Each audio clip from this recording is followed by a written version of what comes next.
ஆண்டுக்கு 5 லட்சம் ரூபாய் வந்து நகையை வந்து அடமான வைக்கணும் அப்படின்னு ஒரு முடிவில் போகிறாங்க அப்படின்னா அங்கே வங்கியில் சொல்லியிருப்பாங்க 9.5775%, அதாவது 9.75% உங்களுக்கு ஆண்டு வட்டி இருக்கும் அப்படின்றத சொல்கிறாங்க. அப்படின்ற பட்சத்தில் அவங்க வந்து 3 ஆண்டுகளை நீங்கள் திருப்பி செலுத்தணும் அப்படின்றத ஒரு காலத்தை கொடுக்குறாங்க வங்கிகளில் அப்படின்னு வச்சுப்போம்.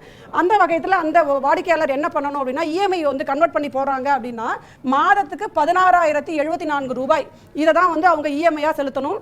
3 ஆண்டுகளும் அவங்க இந்த இஎம்ஐயா செலுத்த வேண்டியதா இருக்கும்.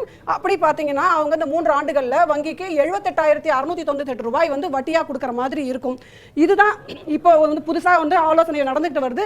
அப்படி பாத்தீங்க அப்படின்னா இந்த வாடிக்கையாளர் 5 லட்சம் ரூபாய் நகை கடனை வாங்கின அந்த வாடிக்கையாளர் செலுத்த வேண்டிய தொகை பாத்தீங்கன்னா 5,78,698 ரூபாய் வந்து எண்ட் ஆஃப் தட் இயர், அதாவது என்னன்னா 3 ஆண்டுகள் முடிவில் அவங்க செலுத்திட்டு அவங்க நகையை அவங்க வீட்டுக்கு எடுத்துட்டு போகலாம். இந்த மாதிரியான ஒரு திட்டத்தை தான் இப்போது வங்கிகளும் நிதி நிறுவனங்களும் ஆலோசனையில ஈடுபட்டு வராங்க.